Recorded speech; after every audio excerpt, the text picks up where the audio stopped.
পান্নায় ভর করে আওয়ামী লীগের প্রত্যাবর্তনের চেষ্টা, উত্তপ্ত ধানমন্ডি ৩২। আওয়ামী লীগকে বাধা দিয়ে কঠিন বিপদের সরকার। ডক্টর ইউনূসের নির্দেশেই ধানমন্ডিতে মব সৃষ্টি, চাঞ্চল্যকর তথ্য দিল ধানমন্ডি থানার ওসি। ধানমন্ডি ৩২ নম্বরে ছাত্রলীগ সন্দেহে শিবির নেতাকে ছাত্র দলের মারধর। তফসিল ঘোষণার পরই দেশে ফিরে ভোটার হবেন তারেক রহমান, কঠিন ভয়ে বিএনপি ডক্টর ইউনূসের নতুন ষড়যন্ত্র। এতক্ষণ শুনছিলেন সংবাদ শিরোনাম, এবারে বিস্তারিত। তবে তার আগে অনুরোধ থাকবে আমাদের চ্যানেলটি সাবস্ক্রাইব করে আমাদের সাথেই থাকুন। পান্নায় ভর করে আওয়ামী লীগের প্রত্যাবর্তনের চেষ্টা। সুপ্রিম কোর্টের আইনজীবী জহিরুল ইসলাম জেড.আই খান পান্নার নানা কর্মকাণ্ড নিয়ে বিভিন্ন মহলে প্রশ্ন উঠেছে। তার একের পর এক বিতর্কিত মন্তব্যে বিব্রত আইনজীবী ও রাজনীতিকরা। মূলত পান্নার উপর ভর করেই সুশীল সমাজের নামে ফ্যাসিবাদী আওয়ামী লীগকে রাজনীতির মাঠে ফেরানোর চক্রান্তে একটি মহল লিপ্ত বলে অভিযোগ। এখতিয়ার বহির্ভূতভাবে ট্রাইব্যুনালে শেখ হাসিনার পক্ষে মামলা শুনানির আবেদনে নতুন করে বিতর্কের জন্ম দিয়েছেন এই আইনজীবী। বিতর্কিত সাবেক প্রধান বিচারপতি খায়রুল হককে নিয়েও তিনি সৃষ্টি করেছেন বিতর্ক। সূত্র জানায়, মানবতা বিরোধী অপরাধের মামলায় ক্ষমতাচ্যুত সাবেক প্রধানমন্ত্রী শেখ হাসিনার বিচার হচ্ছে আন্তর্জাতিক অপরাধ ট্রাইব্যুনালে। এ সংক্রান্ত মামলায় ভারতের আশ্রয়ে থাকা হাসিনার বিরুদ্ধে অভিযোগ গঠনের পর এখন সাক্ষ্য গ্রহণ চলছে। বিচারের এমন পর্যায়ে গত মঙ্গলবার হঠাৎ করেই ট্রাইব্যুনালে একটি আবেদন দেওয়া হয়। ওই দিন ট্রাইব্যুনালের বিচার কার্যক্রমের শুরুতে আইনজীবী নাজনীন নাহার জেড.আই পান্নার পক্ষে আবেদন পেশ করেন। তিনি বলেন, সিনিয়র আইনজীবী জেড.আই খান পান্না আজকে এখানে আসতে পারেননি। তিনি শেখ হাসিনার পক্ষে আইনজীবী হিসেবে নিয়োগ পেতে চান। এই কথা ট্রাইব্যুনালকে জানানোর জন্য আমাকে পাঠিয়েছেন। আইনের সব ধরনের প্রভিশন ও বিধিবিধান জানার পরও পান্না এমন আবেদন করায় বিস্ময় প্রকাশ করেছে খোদ ট্রাইব্যুনাল। তার মোটিভ নিয়ে প্রশ্ন উঠেছে। পলাতক হাসিনার পক্ষে আইনজীবী নিয়োগের বিষয়ে ট্রাইব্যুনাল বলে, তার পক্ষে স্টেট ডিফেন্স নিয়োগ দেওয়া হয়েছে, এ প্রক্রিয়া শেষ। ট্রাইব্যুনাল আরও বলে, তিনি এসব প্রসিডিওর জানেন। যে মামলায় আসামি উপস্থিত নেই এমন পার্টিকুলার মামলায় আসবেন কেন? তাছাড়া এ মামলায় যখন ডিফেন্স নিয়োগ দেওয়া হচ্ছিল তখন তিনি এসে বলতে পারতেন। তখন বিবেচনা করা যেত কাকে নিয়োগ দেওয়া হবে। ট্রেন স্টেশন ছেড়ে যাওয়ার পর মাস্টারকে বললেন ট্রেনে উঠিয়ে দেন। প্রেস সচিবের নির্দেশনা অনুযায়ী আমরা কাজ করছি, ওসি ধানমন্ডি। ধানমন্ডি থানার ভারপ্রাপ্ত কর্মকর্তা কৈশন্য মার্মা বলেছেন, প্রেস সচিব আমাদের কিছু নির্দেশনা দিয়েছেন, আমরা সে অনুযায়ী কাজ করছি। তিনি বলেন, এখনো পর্যন্ত আমাদের কাছে কোনো অপ্রীতিকর ঘটনার সংবাদ নেই। তিনি বলেন, গতকাল বিভিন্ন সন্দেহে কেউ বা মোবাইল টানা পার্টি, চুরি ছিনতাইকারী অথবা নিষিদ্ধ ঘোষিত সংগঠনের সদস্য এমন সন্দেহে 5 জনকে আমাদের কাছে হ্যান্ডওভার করা হয়েছে। আমরা এদের ব্যাপারে আমরা জিজ্ঞাসাবাদ ও যাচাই বাছাই করছি। বিস্তারিত জানার পর পরবর্তী ব্যবস্থা নেওয়া হবে। ওসি আরও বলেন, যেহেতু সরকারিভাবে তাদের কার্যক্রম নিষিদ্ধ করা হয়েছে, আমরা সরকারি নির্দেশ পালন করব। পরিস্থিতি স্বাভাবিক আছে। দৈনিক রুটিন যে নিরাপত্তা ব্যবস্থা সেটাই মোতায়েন করা হয়েছে।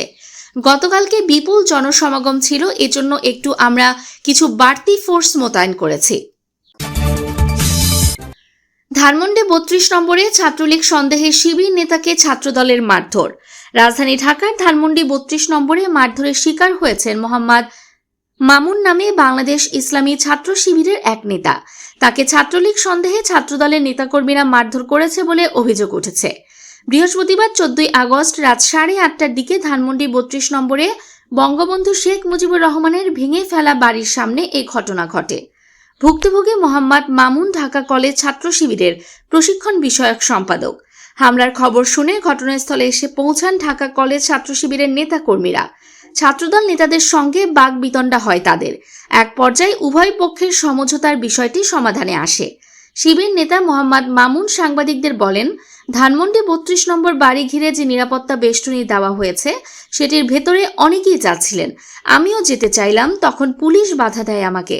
আমি বলেছিলাম সবাই যেতে পারলে আমি পারবো না কেন?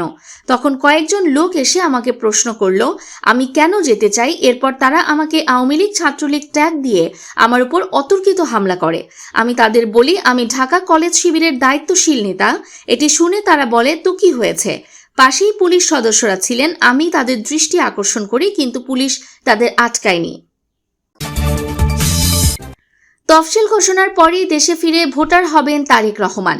গত বছরের 5 আগস্ট থেকে রাজনৈতিক অঙ্গনের সবচেয়ে বড় প্রশ্ন ছিল কবে দেশে ফিরছেন বিএনপির ভারপ্রাপ্ত চেয়ারম্যান তারেক রহমান।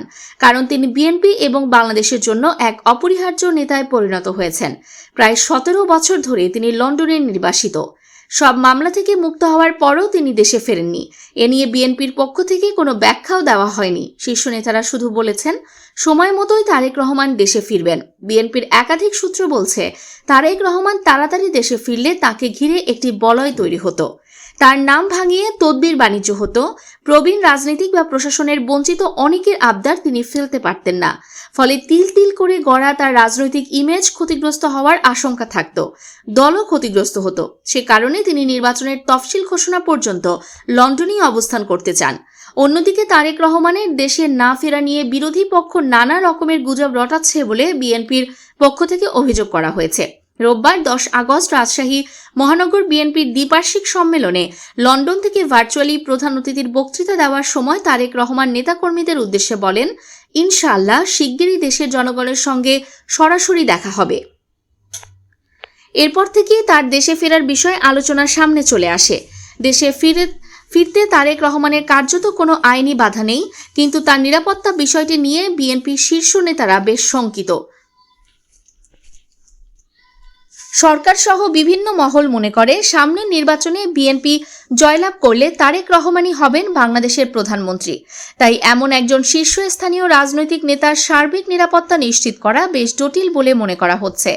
দ্বিতীয়ত রাজনৈতিক কৌশলগত কারণেও বিএনপি চাইছে তারেক রহমানের প্রত্যাবর্তন যেন রাজনৈতিকভাবে সবচেয়ে কার্যকর সময়ে হয়। নির্বাচনের তফসিল ঘোষণার ঠিক আগে বা পরে তার ফিরে আসাটা দলের জন্য কৌশলগতভাবে গুরুত্বপূর্ণ হতে পারে। এছাড়া চলমান বর্ষা মৌসুমে বৈরী আবহাওয়ার কারণে তাকে বড় ধরনের গণসংবর্ধনা দেওয়ার ক্ষেত্রেও বিঘ্ন ঘটতে পারে বলে মনে করেছেন দলীয় নেতারা। বিএনপির সিনিয়র যুগ্ম মহাসচিব রুহুল কবির রিজভী তারেক রহমানের দেশে ফেরার প্রসঙ্গে বাংলা নিউজকে বলেন ভারপ্রাপ্ত চেয়ারম্যান শিগগিরই দেশে ফিরবেন, এটা নিশ্চিত করতে পারি। নির্বাচনের আগেই তিনি ফিরবেন, আমাদের মতো পুরো দেশবাসী তার ফেরার অপেক্ষায় রয়েছে। তবে নির্দিষ্ট দিনক্ষণ এখনই চূড়ান্তভাবে বলা যাবে না। উনি আসার দিন তারিখ ঠিক করলে দলের পক্ষ থেকে সবাইকে জানানো হবে। প্রিয় দর্শক, ভিডিওটি ভালো লাগলে অবশ্যই ভিডিওটিতে একটি লাইক করবেন এবং আপনার মূল্যবান কথা কমেন্ট বক্সে লিখে আমাদেরকে জানিয়ে দিবেন। আমাদের চ্যানেলে নতুন হলে চ্যানেলটি সাবস্ক্রাইব করে আমাদের সাথেই থাকবেন। ধন্যবাদ।